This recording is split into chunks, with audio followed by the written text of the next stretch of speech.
नमस्कार, स्वागत है आपका राज्यसभा टीवी में। आपके साथ मैं हूं अभिलाषा पाठक। देश 21 दिन के लॉकडाउन में है कोरोना वायरस के संकट को दूर करने के लिए। और आपको याद होगा कि शुक्रवार को प्रधानमंत्री नरेंद्र मोदी ने एक वीडियो संदेश में देश से अपील की थी कि कोरोना के अंधकार को हमें प्रकाश से हराना है। उन्होंने देशवासियों से ये अपील की थी कि रविवार के दिन रात के 9 बजे 9 मिनट के लिए हम अपने घर को अंधेरे में करके यानी लाइट्स ऑफ करके घर के आगे प्रकाश जलाएंगे और इस प्रकाश के जरिए हम पूरी दुनिया को एकजुटता दिखाएंगे। कोरोना वायरस से इस जंग में बेहद ज़रूरी है कि जो देश के गरीब हैं, जो इस वक्त संकट की घड़ी में हैं, हम उनके साथ अपनी संवेदना प्रकट करें और उन्हें ये यकीन दिलाएं कि हम इस घड़ी में उनके साथ हैं।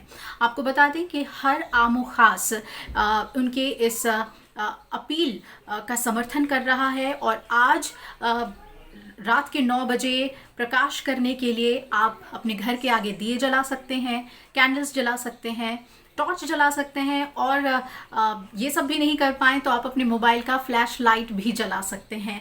और ऐसा करके हम एक बार फिर पूरी दुनिया को दिखा देंगे कि भारत कोरोना वायरस से लड़ने के लिए कितनी मजबूती के साथ खड़ा है और किस तरह एकजुट है। हमने इससे पहले भी अपने स्वास्थ्य कर्मियों का स्वागत किया था, शंखनाद करके, म्यूज़िक बजा के, तालियां बजा के उनकी हौसला अफजाई हमने की थी। तो इस बार हमारे लिए ये मौका है कि हम पूरे देश में एक डोर में बंध जाएं और इस प्रकाश से कोरोना महामारी के अंधकार को हम दूर करें।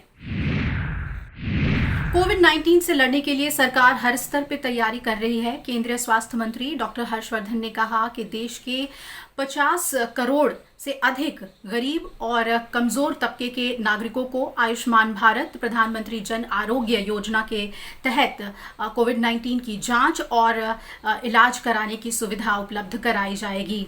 उपराष्ट्रपति ने सरकार के इस फैसले का स्वागत किया है और इस निर्णय से लाभार्थियों को एक बड़ी राहत मिलेगी। कोरोना के खिलाफ देश एक व्यापक लड़ाई लड़ रहा है और केंद्र और राज्य मिलकर इस लड़ाई को लड़ रहे हैं।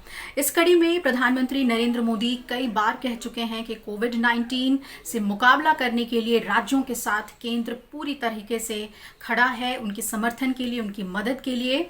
इसी कड़ी में आज केंद्र सरकार ने राज्यों को आर्थिक सहयोग देने की जो पहली किश्त है वो जारी कर दी है।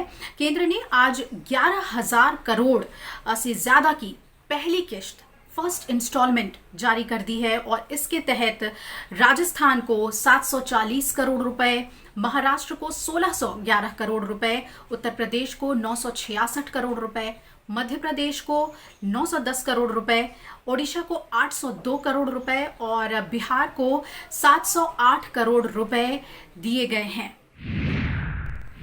कोरोना के खिलाफ जंग में केंद्र और राज्यों की ओर से उठाए गए कदमों के बाद अब बात करते हैं कोविड-19 के आंकड़ों की।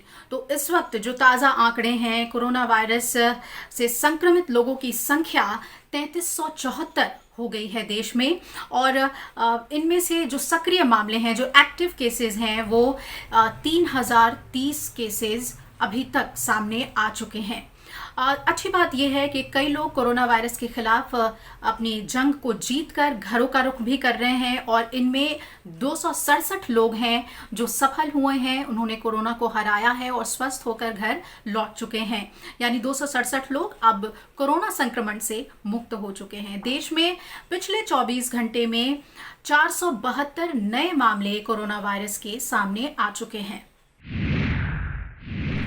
वही कोरोना वायरस के संक्रमण की स्थिति की अगर हम वैश्विक स्तर पर बात करें तो दुनिया भर में कोविड-19 से अभी तक 64,000 से ज़्यादा लोगों की मौत हो गई है। आंकड़े जो हैं वो लगातार बढ़ रहे हैं और आपको बता दें कि 12 लाख से ज़्यादा लोग इससे संक्रमित हैं। हालांकि 2,47,000 लोग इस संक्रमण से मुक्त भी हो गए हैं, ठीक हुए हैं, घर लौट गए हैं। यूरोप में अगर हम बात करें तो कोरोना वायरस महामारी से 45,000 से ज़्यादा मौतें अभी तक हो चुकी हैं और इनमें से लगभग 85% मौतें इटली, स्पेन, फ्रांस और ब्रिटेन में हुई है। कोरोना वायरस से इटली में अब तक 15,000 से ज़्यादा लोगों की मौत हो गई है।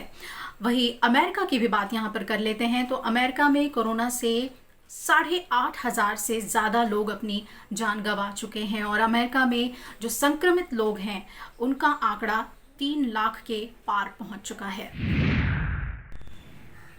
तो ये था कोरोना वायरस अपडेट। जाते जाते एक ही अपील कि आज रात 9 बजे 9 मिनट निकालना नहीं भूलिएगा। अपने घर के आगे ज़रूर दिए जलाइए, कैंडल्स जलाइए, किसी भी तरीके से रोशनी फैलाइए और ये मौका है एकजुटता दिखाने के लिए कि हम एक हैं। और हाँ, घर पे रहें, सुरक्षित रहें। नमस्कार।